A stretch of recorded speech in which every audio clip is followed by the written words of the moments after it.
Hello दोस्तों, आपका स्वागत है वाईटी ग्रुप स्टडी में।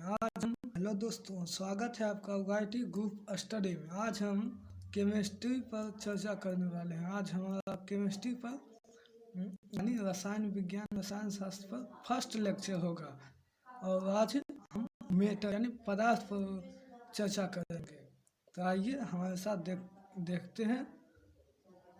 25 मोस्ट इम्पोर्टेंट क्वेश्चन है जो आपके RRB, SSC, JEE, RRB, JEE, NTPC, LAP, LPS stage 1, group D, NTPC, UPSI, BPSC constable, UPT+C, RO और जो भी एग्ज़ाम है उसमें पूछा जाता है। पहला क्वेश्चन है, निम्नलिखित में से किसके अणुओं के बीच आकर्षण बल अधिकतम होता है? निम्नलिखित में किसके अणुओं के बीच आकर्षण बल अधिकतम होता है? तो इसका आंसर ठोस होगा। ठोस के बीच आकर्षण बल सबसे अधिक होता है। नेक्स्ट है, पदार्थ के संदर्भ में निम्न में से कौन सा कथन सही नहीं है? पदार्थ के संदर्भ में निम्न में से कौन सा कथन सही नहीं है? पदार्थ के कणों के बीच कोई आकर्षण बल नहीं होता है, तो ये गलत है।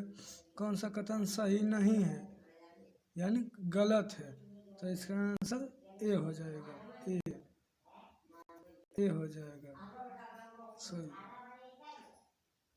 हाँ ए हो जाएगा। पदार्थ के कणों के बीच कोई आकर्षण बल नहीं होता है, ये गलत है। यह जो है स्टेट ये गलत है, जबकि होता है। नेक्स्ट, ठोस पदार्थ के कणों के संदर्भ में निम्न में से क्या सही है? ठोस पदार्थों के कणों के संदर्भ में निम्न में से क्या सही है? वे यादृच्छिक रूप से गतिशील होते हैं, उनके बीच में गलत है। दूसरा, व्यवस्थित तरीके से विन्यास होता है। तीसरा है चौथा, उनमें न्यूनतम आकर्षण होता है, तो इसका आंसर ए होगा। इसका आंसर ए होगा, सी होगा। इसका आंसर सी, व्यवस्थित तरीके से विन्यास होते हैं। ठोस कणों के संदर्भ में कौन सा कथन सही है? तो उन व्यवस्थित तरीके से विन्यासित होते हैं। नेक्स्ट, अभी तक वैज्ञानिकों द्वारा पदार्थ की कितनी अवस्थाएं खोजी जा चुकी है? तो अभी तक साइंटिस्ट जो खोज पाए तो वो 5 अवस्था, पहला ठोस, द्रव, गैस और प्लाज्मा, और चौथा प्लाज्मा, और पाँचवा बोसोनिकस, यानी 5 अवस्था। इसका आंसर हो जाएगा बी, 5 अवस्था की हो चुकी है। और भी अगर लेक्चर इस प्रकार की चाहिए तो प्लीज़ आप हमारे YouTube channel YT group study को सब्सक्राइब कर दें। लाइक शेयर एंड सब्सक्राइब करें। धन्यवाद। नेक्स्ट है बी, सही है, बी होगा। 5 अवस्था होती है।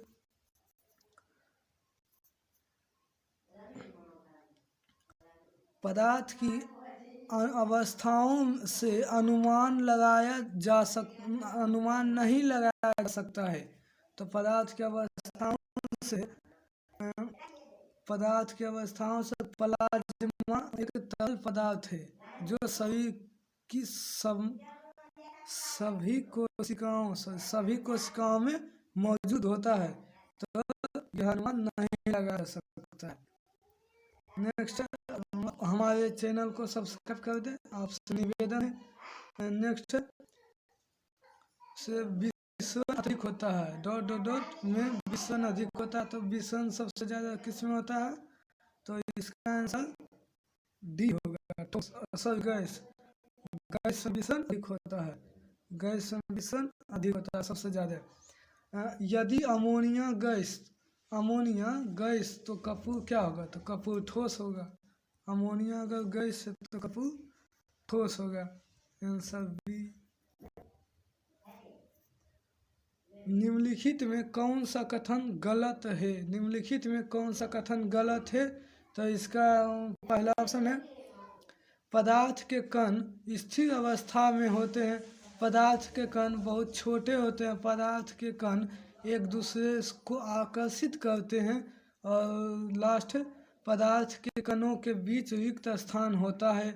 तो कौन सा कथन गलत है? तो डी ए होगा। ये इसका आंसर। पदार्थ के कण स्थिर अवस्था में होते हैं, बाकी सब सही है।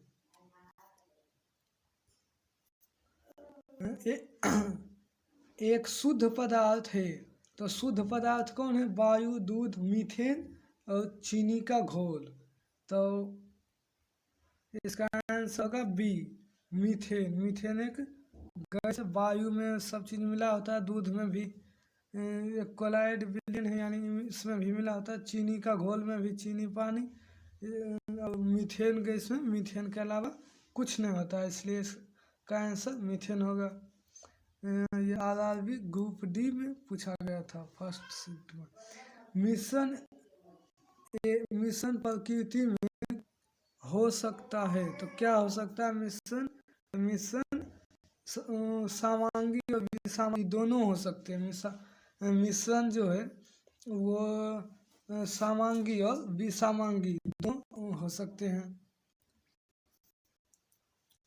मिश्र धातु किसका एक उदाहरण है? मिश्र धातु किसका उदाहरण है? तो मिश्र धातु आपका आंसर सी, ठोस विलयन का उदाहरण। मिश्र धातु ठोस विलयन का उदाहरण है। निम्नलिखित में कौन सा विसमांगी मिश्रण है? निम्नलिखित में कौन सा विसमांगी मिश्रण है? तो इसका आंसर होगा डी, दूध। दूध एक विसमांगी मिश्रण होता है, इसमें फैट और भी बहुत सारा चीज़ होता है। निम्नलिखित में से विषम की पहचान करें। तो जल, मिश्र धातु, वायु और दूध।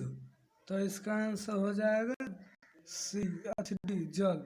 जल एक शुद्ध, वायु अशुद्ध, ये सब भी अशुद्ध है, और जल एकदम शुद्ध होता है।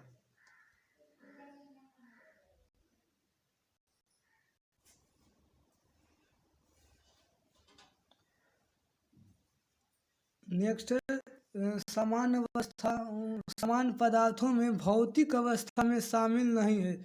तो इसका आंसर ये होगा कोलाइड। कोलाइड भौतिक अवस्था में शामिल नहीं है। नेक्स्ट, हवा क्या है? तो हवा एक मिश्रण है। हवा क्या है? सॉरी, हवा एक मिश्रण है। सही बात है, दोनों तत्वों यौगिकों का मिश्रण है। पहला मिश्रणों का मिश्रण भी और तत्वों का मिश्रण। इसका आंसर डी होगा, दोनों तत्वों यौगिकों दोनों का मिश्रण था। नेक्स्ट, वह विजातीय मिश्रण जिसमें विलय के कण घुलते नहीं हैं, बल्कि पूरे माध्यम में निलंबित बने रहते हैं। तो इसका आंसर होगा बी, संश्लेषण कहते हैं, जिसे क्या कहते हैं? संश्लेषण। नेक्स्ट,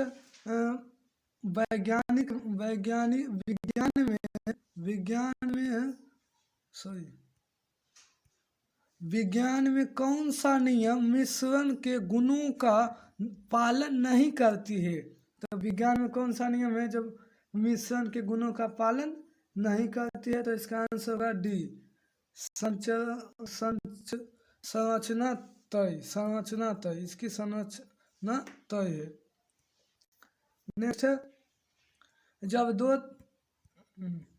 दो तरल पदार्थ एक दूसरे में घुलते नहीं और सॉल्यूशन नहीं बनाते हैं, तो उसे क्या कहते हैं? तो उसे हम सी होगा, अमिश्रणीय, यानी इमिसिबल कहते हैं। अमिश्रणीय कहते हैं, यानी वो मिल नहीं सकता है।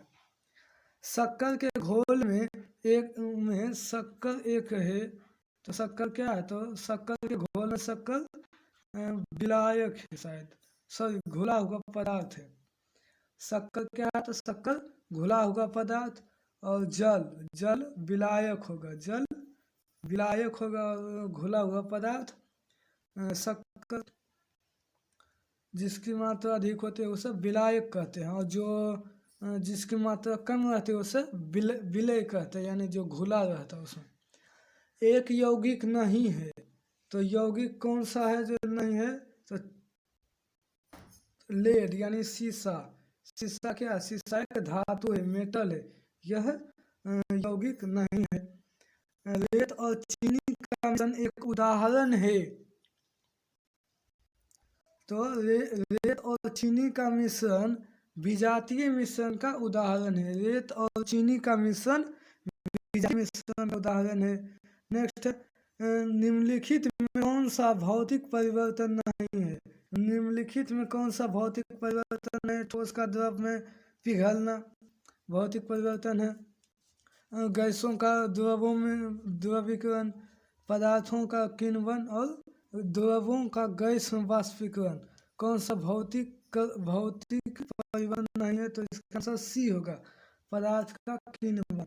किण्वन एक रासायनिक प्रक्रिया, बायोलॉजी सॉरी, हाँ रासायनिक प्रक्रिया, भौतिक नहीं है। और लास्ट क्वेश्चन है, इनमें कौन सा रासायनिक परिवर्तन नहीं है। इनमें कौन सा रासायनिक परिवर्तन नहीं है, यानी भौतिक परिवर्तन है, तो ईंधन का जलना भौतिक परिवर्तन नहीं है। अम्लीयकृत जल का वैद्युत अपघटन, ऑक्सीकरण और लोहा पर जंग लगना, इसका आंसर बी होगा, अम्लीयकृत जल का वैद्युत अपघटन। अम्लीयकृत जल का वैद्युत अपघटन किसका उदाहरण है, तो भौतिक परिवर्तन।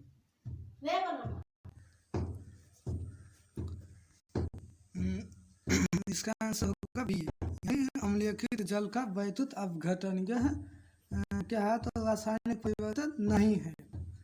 और लास्ट क्वेश्चन है, इनमें कौन सा एक रासायनिक परिवर्तन है, तो रासायनिक परिवर्तन कौन सा होगा, तो इसका आंसर ए दिखा रहा है, मक्खन का खट्टा होना। मक्खन का खट्टा होना रासायनिक परिवर्तन है।